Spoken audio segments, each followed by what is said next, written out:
6. The Tomb Legions. When Dr. Herbert West disappeared a year ago, the Boston police questioned me closely. They suspected that I was holding something back, and perhaps suspected graver things, but I could not tell them the truth, because they would not have believed it. They knew, indeed, that West had been connected with activities beyond the credence of ordinary men, for his hideous experiments in the reanimation of dead bodies had long been too extensive to admit of perfect secrecy. But the final soul-shattering catastrophe held elements of demoniac fantasy, which make even me doubt the reality of what I saw. I was West's closest friend and only confidential assistant.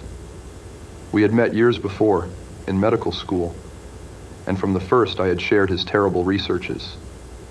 He had slowly tried to perfect a solution which, injected into the veins of the newly deceased, would restore life, a labor demanding an abundance of fresh corpses and therefore involving the most unnatural actions. Still more shocking were the products of some of the experiments, grisly masses of flesh that had been dead, but that West waked to a blind, brainless, nauseous animation. These were the usual results, for in order to reawaken the mind, it was necessary to have specimens so absolutely fresh that no decay could possibly affect the delicate brain cells. This need for very fresh corpses had been West's moral undoing. They were hard to get, and one awful day he had secured his specimen while it was still alive and vigorous. A struggle, a needle, and a powerful alkaloid had transformed it to a very fresh corpse, and the experiment had succeeded for a brief and memorable moment. But West had emerged with a soul calloused and seared, and a hardened eye which sometimes glanced with a kind of hideous and calculating appraisal at men of especially sensitive brain and especially vigorous physique. Toward the last, I became acutely afraid of West, for he began to look at me that way. People did not seem to notice his glances, but they noticed my fear, and after his disappearance used that as a basis for some absurd suspicions. West, in reality, was more afraid than I, for his abominable pursuits entailed a life of furtiveness and dread of every shadow. Partly it was the police he feared, but sometimes his nervousness was deeper and more nebulous, touching on certain indescribable things into which he had injected a morbid life, and from which he had not seen that life depart. He usually finished his experiments with a revolver, but a few times he had not been quick enough. There was that first specimen on whose rifled grave marks of clawing were later seen. There was also that Arkham professor's body, which had done cannibal things before it had been captured and thrust unidentified into a madhouse cell at Sefton, where it beat the walls for 16 years. Most of the other possibly surviving results were things less easy to speak of, for in later years West's scientific zeal had degenerated to an unhealthy and fantastic mania, and he had spent his chief skill in vitalizing not entire human bodies but isolated parts of bodies, or parts joined to organic matter other than human. It had become fiendishly disgusting by the time he disappeared. Many of the experiments could not even be hinted at in print. The Great War, through which both of us served as surgeons, had intensified this side of West. In saying that West's fear of his specimens was nebulous, I have in mind particularly its complex nature. Part of it came merely from knowing of the existence of such nameless monsters, while another part arose from apprehension of the bodily harm they might under certain circumstances do him. Their disappearance added horror to the situation. Of them all, West knew the whereabouts of only one, the pitiful asylum thing. Then there was a more subtle fear, a very fantastic sensation, resulting from a curious experiment in the Canadian Army in 1915. West, in the midst of a severe battle, had reanimated Major Sir Eric Moreland Clapham Lee, DSO, a fellow physician who knew about his experiments and could have duplicated them. The head had been removed so that the possibilities of quasi-intelligent life in the trunk might be investigated. Just as the building was wiped out by a German shell, there had been a success. The trunk had moved intelligently, and unbelievable to relate, we were both sickeningly sure that articulate sounds had come from the detached head as it lay in a shadowy corner of the laboratory, The shell had been merciful in a way, but West could never feel as certain as he wished that we two were the only survivors. He used to make shuddering conjectures about the possible actions of a headless physician with the power of reanimating the dead. West's last quarters were in a venerable house of much elegance, overlooking one of the oldest burying grounds in Boston. He had chosen the place for purely symbolic and fantastically aesthetic reasons, since most of the interments were of the colonial period, and therefore of little use to a scientist seeking very fresh bodies. The laboratory was in a subcellar secretly constructed by imported workmen, and contained a huge incinerator for the quiet and complete disposal of such bodies, or fragments and synthetic mockeries of bodies, as might remain from the morbid experiments and unhallowed amusements of the owner.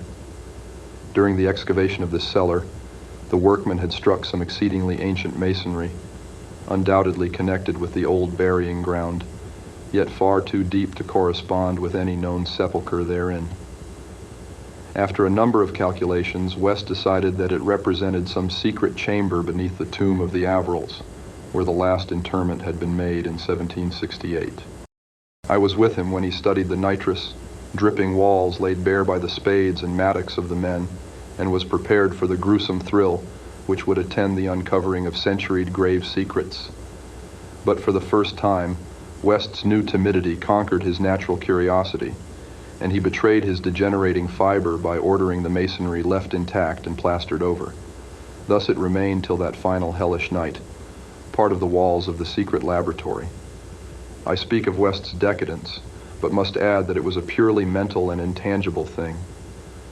Outwardly, he was the same to the last, calm, cold, slight, and yellow-haired, with spectacled blue eyes, and a general aspect of youth, which years and fears seemed never to change. He seemed calm even when he thought of that clawed grave and looked over his shoulder, even when he thought of the carnivorous thing that gnawed and pawed at Sefton bars. The end of Herbert West began one evening in our joint study, when he was dividing his curious glance between the newspaper and me. A strange headline item had struck at him from the crumpled pages, and a nameless Titan claw had seemed to reach down through 16 years. Something fearsome and incredible had happened at Sefton Asylum 50 miles away, stunning the neighborhood and baffling the police. In the small hours of the morning, a body of silent men had entered the grounds, and their leader had aroused the attendants. He was a menacing military figure who talked without moving his lips, and whose voice seemed almost ventriloquially connected with an immense black case he carried. His expressionless face was handsome to the point of radiant beauty, but had shocked the superintendent when the hall light fell on it, for it was a wax face with eyes of painted glass. Some nameless accident had befallen this man. A larger man guided his steps, a repellent hulk whose bluish face seemed half eaten away by some unknown malady. The speaker had asked for the custody of the cannibal monster committed from Arkham 16 years before, and upon being refused, gave a signal which precipitated a shocking riot. The fiends had beaten, trampled, and bitten every attendant who did not flee, killing 4, and finally succeeding in the liberation of the monster. Those victims who could recall the event without hysteria swore that the creatures had acted less like men than like unthinkable automata guided by the wax-faced leader. By the time help could be summoned, every trace of the men and of their mad charge had vanished. From the hour of reading this item until midnight, West sat almost paralyzed. At midnight, the doorbell rang, startling him fearfully. All the servants were asleep in the attic, so I answered the bell. As I have told the police, there was no wagon in the street, but only a group of strange-looking figures bearing a large square box, which they deposited in the hallway after one of them had grunted in a highly unnatural voice. "Express, prepaid." They filed out of the house with a jerky tread, and as I watched them go, I had an odd idea that they were turning toward the ancient cemetery on which the back of the house abutted. When I slammed the door after them, West came downstairs and looked at the box. It was about 2 feet square and bore West's correct name and present address. It also bore the inscription, from Eric Moreland Clapham Lee, St. Eloi, Flanders. 6 years before, in Flanders, a shelled hospital had fallen upon the headless, reanimated trunk of Dr. Clapham Lee, and upon the detached head which, perhaps, had uttered articulate sounds. West was not even excited now. His condition was more ghastly. Quickly he said, "It's the finish, but let's incinerate this." We carried the thing down to the laboratory, listening. I do not remember many particulars. You can imagine my state of mind. But it is a vicious lie to say it was Herbert West's body which I put into the incinerator. We both inserted the whole unopened wooden box, closed the door, and started the electricity. Nor did any sound come from the box after all. It was West who first noticed the falling plaster on that part of the wall where the ancient tomb masonry had been covered up. I was going to run, but he stopped me. Then I saw a small black aperture, felt a ghoulish wind of ice, and smelled the charnel bowels of a putrescent earth. There was no sound, but just then the electric lights went out, and I saw outlined against some phosphorescence of the nether world a horde of silent, toiling things which only insanity, or worse, could create. Their outlines were human, semi-human, fractionally human, and not human at all. The horde was grotesquely heterogeneous. They were removing the stones quietly, one by one, from the centuried wall. And then, as the breach became large enough, they came out into the laboratory in single file, led by a stalking thing with a beautiful head made of wax. A sort of mad-eyed monstrosity behind the leader seized on Herbert West. West did not resist or utter a sound. Then they all sprang at him and tore him to pieces before my eyes, bearing the fragments away into that subterranean vault of fabulous abominations. West's head was carried off by the wax-headed leader, who wore a Canadian officer's uniform. As it disappeared, I saw that the blue eyes behind the spectacles were hideously blazing with their first touch of frantic, visible emotion. Servants found me unconscious in the morning. West was gone. The incinerator contained only unidentifiable ashes. Detectives have questioned me, but what can I say? The Sefton tragedy they will not connect with West. Not that, nor the men with the box, whose existence they deny. I told them of the vault, and they pointed to the unbroken plaster wall and laughed. So I told them no more. They imply that I am a madman or a murderer.